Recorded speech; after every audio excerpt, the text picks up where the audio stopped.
स्वामी समर्थ गुरुवार व्रताची एक चमत्कारिक कथा। गावाचं नाव होतं पिंपळगाव। तिथे एका गरीब पण भक्तिमय मनाच्या विधवा स्त्रीचं राहणं होतं। तिचं नाव गोदावरी। तिचं घर छोटंसं, कौलारू आणि जीर्ण होतं। पतीचं निधन लवकर झाल्यामुळे ती एकटीच आपली मुलगी कृष्णा हिला वाढवत होती। आयुष्य फारच हालाखीचं होतं, पण तिच्या मनात एकच विश्वास होता, स्वामी समर्थ माझी काळजी घेत आहेत। एक दिवस गावात एका आजीबाईंनी गोदावरीला स्वामी समर्थांच्या गुरुवार व्रताची माहिती दिली। त्या म्हणाल्या, बाळ, हे व्रत कर। 9 गुरुवार स्वामींच्या चरणांवर विश्वास ठेवून उपवास ठेव। संध्याकाळी स्वामींची आरती कर आणि प्रसाद वाट। तुझं सर्व दुःख दूर होईल। त्या रात्री गोदावरीला झोपेत स्वामींचं दर्शन झालं। त्यांनी प्रेमाने हात फिरवला आणि म्हणाले, बाळ, तू फक्त श्रद्धा ठेव, मी तुझ्या घरी येईन।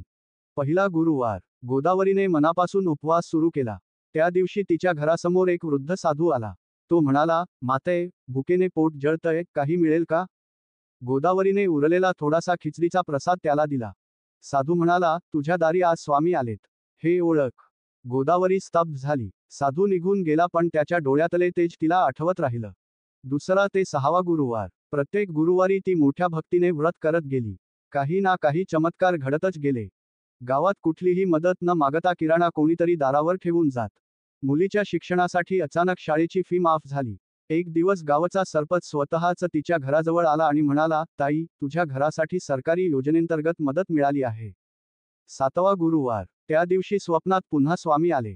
त्यांनी सांगितलं, बाळ, तुझं व्रत स्वीकारलं गेलं आहे। तुझ्या घरात आता धन, सुख आणि शांती येईल। 9वा गुरुवार, शेवटच्या गुरुवारी तिने मोठ्या भक्तीने आरती केली। त्याच रात्री तिच्या दारावर एक मोठा ट्रक थांबला। गावातल्या एका श्रीमंत व्यक्तीने तिच्या प्रामाणिकपणावर खुश होऊन तिला एका संस्थेच्या स्वयंपाकघरात नोकरी दिली। त्या दिवशीपासून गोदावरीच्या जीवनात खऱ्या अर्थाने बदल झाला। तिचं घर नवीन झालं, मुलीचं शिक्षण सुरू झालं आणि मनात कायमचं स्वामींचं स्थान बसलं। शेवटी ती म्हणायची, स्वामी समर्थांची कृपा ज्यावर होते, त्याचं नशीब कुणीही बदलू शकत नाही। जर तुम्हालाही श्रद्धेने व्रत केलं, मनपूर्वक उपवास केला आणि स्वामींवर विश्वास ठेवलात, तर चमत्कार निश्चित घडतो। कथा -2 हो, खाली आणखी एक स्वामी समर्थ गुरुवार व्रताची चमत्कारिक कथा सविस्तर दिली आहे। कथा, नोकरीचा चमत्कार। ठिकाण, पुणे। व्यक्तीचे नाव, सौरभ देशमुख, एक हुशार पण बेरोजगार तरुण। कुटुंब, आईवडील, एक बहीण, सर्वजण स्वामी समर्थांचे भक्त। सौरभनं इंजिनिअरिंग पूर्ण केलं होतं, पण 2 वर्षांपासून नोकरी मिळत नव्हती। मुलाखती दिल्या, प्रयत्न केला, पण यश काही मिळत नव्हतं। हळूहळू घरची परिस्थिती खालावत चालली होती। आईचं मन खट्टू होत होतं, पण ती नेहमी म्हणायची, स्वामी समर्थ पाहतील बाळ, योग्य वेळ येईल। एक दिवस, सौरभच्या आईच्या मैत्रिणीनं तिला स्वामी समर्थांचं 9 गुरुवार व्रत सांगितलं। मनापासून व्रत केलंस, तर स्वामी तुला वाट दाखवतील, असं ती म्हणाली। सौरभला थोडं संकोच वाटत होतं, पण शेवटी आईच्या आग्रहामुळे आणि स्वतःच्या अडचणींमुळे त्याने व्रत करायचं ठरवलं। पहिला गुरुवार, सकाळी स्नान करून सौरभनं व्रत केलं। दिवा लावला, स्वामींची आरती केली। त्याच दिवशी एक मित्राचा फोन आला, एक कंपनी इंटरव्ह्यू घेत आहे, चल ये। सौरभ गेला, पण थोडं अपूर्ण वाटून तो निवडला गेला नाही। दुसरा ते 5वा गुरुवार, प्रत्येक गुरुवारी सौरभ उपवास करत होता। संध्याकाळी स्वतः आरती करत असे। आणि आश्चर्य म्हणजे प्रत्येक गुरुवारी काही ना काही संधी त्याच्याकडे येऊ लागली। एका ठिकाणी इंटरव्ह्यू झाला, जिथे त्याला पहिल्यांदाच, तू खूप इम्प्रेस केलंस, असं ऐकायला मिळालं। दुसऱ्या गुरुवारी एका कंपनीनं त्याचं पूर्वीचं रिझ्युमे पाहून पुन्हा बोलावलं। तिसऱ्या गुरुवारी तो योगायोगानं एका वयोवृद्ध साधूबाबांच्या संपर्कात आला, जे म्हणाले, बाळ, गुरुवारी तू जे करतोस ते फुकट जात नाही। स्वामी तुझ्यावर लक्ष ठेवून आहेत। 7वा गुरुवार, त्या दिवशी त्याने मनापासून प्रार्थना केली, स्वामी, मला आता खूप गरज आहे। मी थकलोय, आता फक्त तुमची कृपा हवी। रात्री त्याला स्वप्नात स्वामी समर्थांचं दर्शन झालं। स्वामींनी केशरी झब्बा घातला होता। ते म्हणाले, उद्या तुझ्या आयुष्यात 9वा गुरुवार येणार आहे, तयार राहा। 9वा गुरुवार, सकाळी त्यानं उपवास केला, आरती केली आणि प्रसाद वाटला। दुपारी एक कंपनीकडून फोन आला, सौरभ देशमुख, आपण 2 महिने आधी आमच्या ठिकाणी अर्ज केला होता, आता तुमचं सिलेक्शन झालं आहे। तुम्ही आमच्या ट्रेनिंगसाठी पुढच्या आठवड्यात येऊ शकता। सौरभ अवाक झाला, त्याचं डोळ्यांतून पाणी आलं। वडिलांनी स्वामींचा फोटो उचलून माथ्यावर ठेवला। आई म्हणाली, बघ, स्वामींनी आपल्या घरात कृपा केली। कथेचा शेवट, आज सौरभ चांगल्या कंपनीत नोकरी करत आहे। दर गुरुवारी तो अजूनही एक छोटा उपवास आणि आरती करतो। आणि तो दरवेळी म्हणतो, स्वामी समर्थांचा कृपाछत्र जोवर डोक्यावर आहे, तोवर काहीही अशक्य नाही। कथा 3री। खाली दिली आहे एक सविस्तर आणि भावनिक स्वामी समर्थ गुरुवार व्रताची चमत्कारिक कथा, मुलीच्या लग्नाचा चमत्कार. कथा. शेवटी मिळालेला साक्षात वर. ठिकाण. नाशिकजवळचं एक गाव सिन्नर. व्यक्तीचे नाव सरोजताई देशमुख, विधवा, 2 मुलींची आई. अवस्था. मोठी मुलगी श्रद्धा वयात आलेली, पण योग्य स्थळ मिळत नव्हतं. सरोजताईचं पती निधनानंतर घर चालवणं कठीण झालं होतं. ती स्वयंपाक करून शाळेत डबे देत असे. तिच्या डोळ्यांत एकच चिंता होती, मुलीचं लग्न.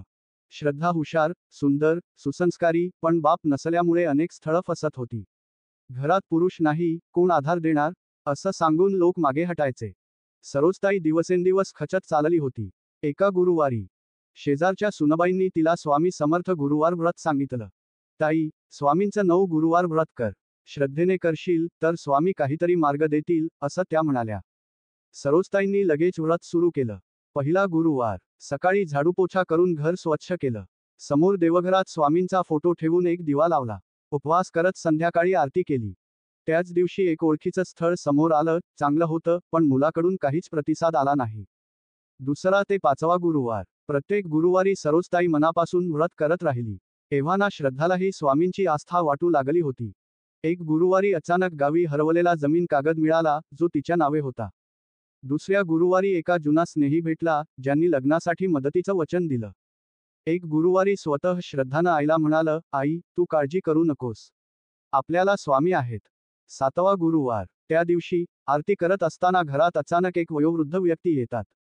त्यांच्या हातात केशरी शाल. ते म्हणतात, आई, तू स्वामीवर विश्वास ठेव. वर तुझ्या दारात आहे, पण तू तो पाहत नाहीस. ते म्हणताच ते निघून जातात. सरोजताईंना क्षणभर वाटलं, हे स्वामींचेच रूप होतं का? 9वा गुरुवार. शेवटचा गुरुवार. सरोजताईंनी संपूर्ण उपवास केला. संध्याकाळी फुलांची आरती केली. त्या दिवशी संध्याकाळी फोन आला. ताई, आमच्या भावासाठी स्थळ पाहत आहोत. तुम्ही श्रद्धाविषयी माहिती पाठवा. एका आठवड्यात ते स्थळ घर पाहायला आलं. मुलगा समीर, एक इंजिनियर, मुंबईत चांगली नोकरी, आईवडील साधे. त्यांनी श्रद्धाला पाहिलं आणि लगेच पसंती दिली.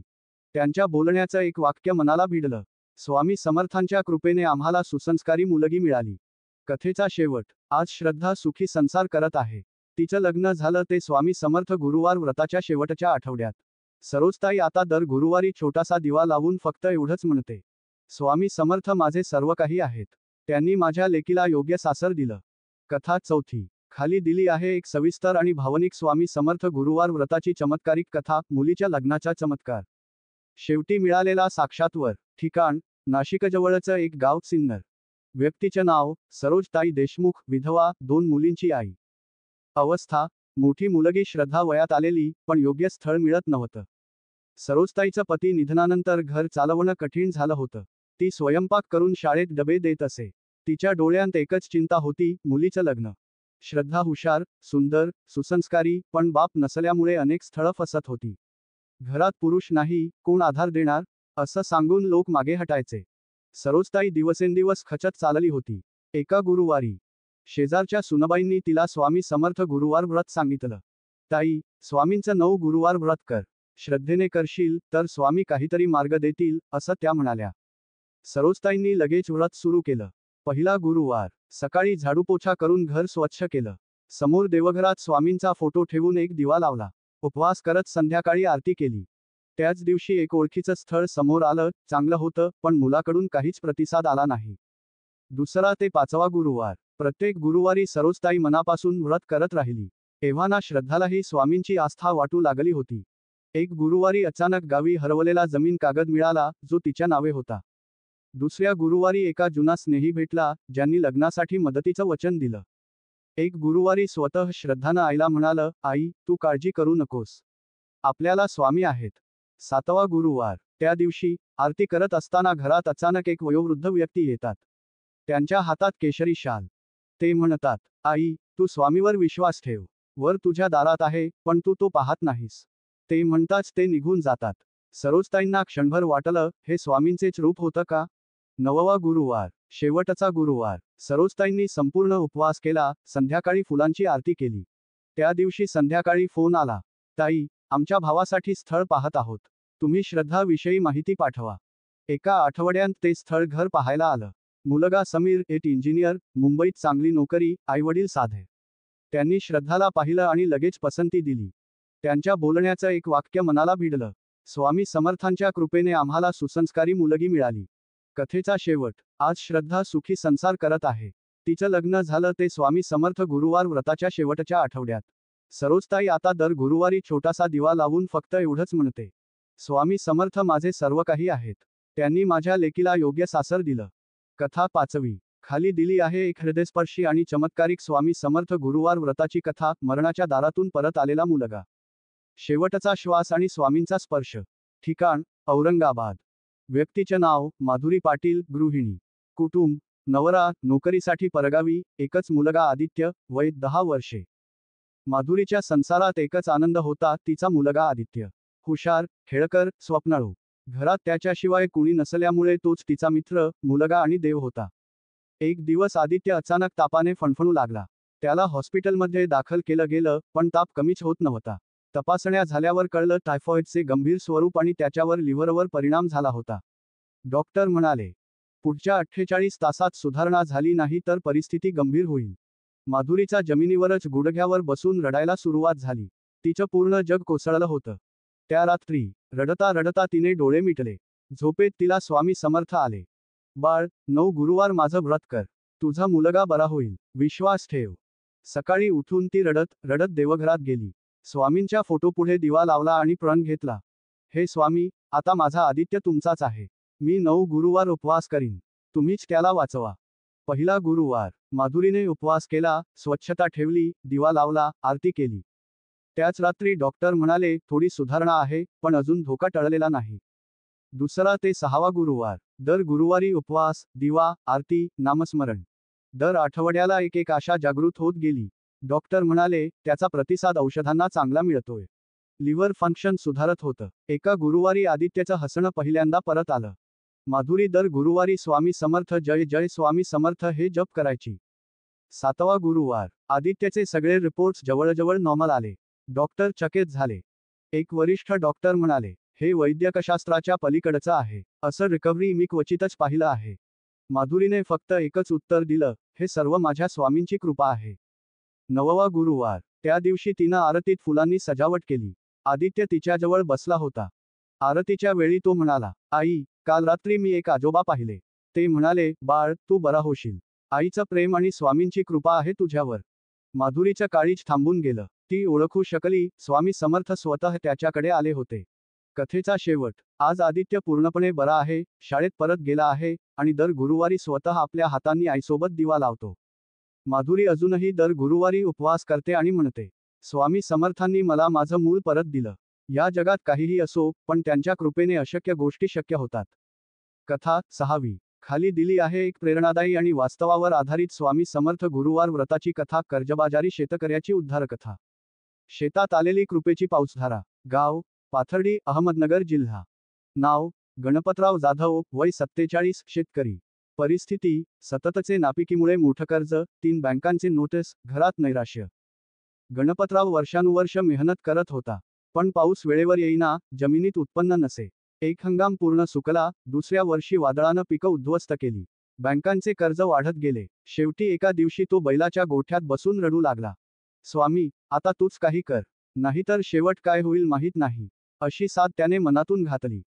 त्या रात्री त्याला स्वप्न पडलं. एका महापुरुषाने केशरी वस्त्रात येऊन सांगितलं, बाळ, 9 गुरुवार व्रत कर.